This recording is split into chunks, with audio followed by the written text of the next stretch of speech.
Sir ನಮ್ಮೂರು ಬಿಜಾಪುರ. ಇವರು ಏನು ಹಾಕಿದ್ದಾರೆ ಅಂದರೆ ಒಂದು ಸ್ಟೇಟ್ ಇದ್ದವ್ರು ಬಿಜಾಪುರವ್ರು ಇದ್ದವರು ಆಜು ಬಾಜು ಪಕ್ಕದಲ್ಲಿರೋ ಡಿಸ್ಟಿಕ್ಗಳಿಗೆ ಹಾಕಬೇಕು. 2-3 ಡಿಸ್ಟಿಕ್ ಬಿಟ್ಟು ಎಲ್ಲೆಲ್ಲೋ ದೂರವರ ನಂದು ಬಿಜಾಪುರ ಕಾರವಾರಕ್ಕೆ ಹೋಗಿ ಹಾಕಿದ್ದಾರೆ. ಸೆಂಟ್ರು ನಾನಿರೋದು ಇಲ್ಲಿ ಬೆಂಗಳೂರು.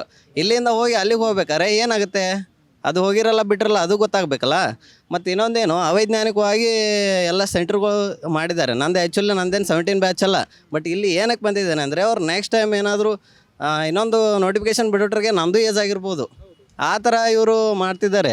ಇವ್ರಿಗೇನು ಭಿಕ್ಷೆ ಬೇಡಬೇಕಾ? ಇವರಿಗೆ ಸಂಡೇ ಎಕ್ಸಾಮ್ ಮಾಡಿಸ್ರಿ ಅಂತೇಳಿ ಇವ್ರಿಗೇನು ಭಿಕ್ಷೆ ಬೇಡಬೇಕಾ? ಇವರಿಗೆ KPSC ಅವರಿಗೆ ಕಾನ್ಸ್ಟಿಟ್ಯೂಷನ್ ಬಾಡಿ ಅಂದರೆ ಗೊತ್ತಾಗಲ್ಲ, ಕಾಮನ್ ಸೆನ್ಸ್ ಇರೋಲ್ವಾ? ಯಾವ ರೀತಿ ಎಕ್ಸಾಮ್ ಮಾಡಿಸ್ತಾ ಇದ್ದಾರೆ ಸರ್ ಇವರು?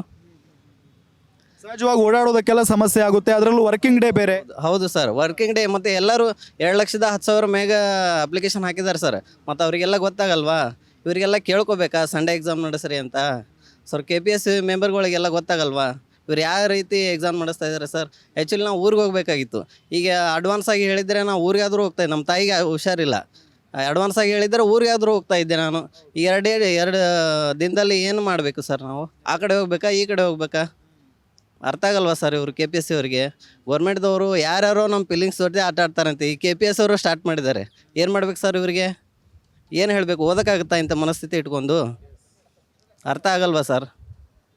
ಇಷ್ಟೆಲ್ಲ ಪ್ರೊಟೆಸ್ಟ್ ಮಾಡ್ತಾ ಇದ್ದಾರೆ. ಇಷ್ಟೆಲ್ಲ ಸ್ಟೂಡೆಂಟ್ಗಳು ಈ ಗೋರ್ಮೆಂಟಿಗೆ ಒಳ್ಳೆ ಅಧಿಕಾರನ ಕೊಡೋ ಜವಾಬ್ದಾರಿ ಇವ್ರದ್ದಿರುತ್ತೆ. ಸೊ ಇವರೇ ಈ ಥರ ಮಾಡ್ತಾ ಇದ್ದರೆ ಏನು ಮಾಡೋಣ ಸರ್?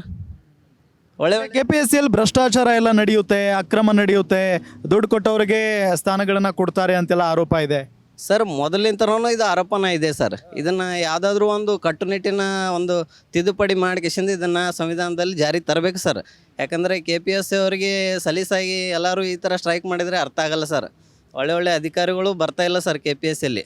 ಸೊ ಆ ಥರ ಈಗ ಈ ಕ್ವಶನ್ ಪೇಪರು, ಈ ಸ್ಟ್ರೈಕು, ಎಕ್ಸಾಮ್ ಅವಸರ ನೋಡಿದರೆ ಅದು 100% ಸರ್. ಏನಾದರೂ ಗೋಲ್ಮಾಲ್ ಮಾಡಿರ್ತಾರೆ ಸರ್ ಅವರು. ಅಂದಲ್ಲಿ ಈ ಥರ ಮಾಡ್ತಿದ್ದಾರೆ ಸರ್ ಅವರು. ಇಲ್ಲ ಅಂದರೆ ಇದು ಮಾಡೋಕ್ಕೆ ಚಾನ್ಸೇ ಇಲ್ಲ ಸರ್ ಅವರು.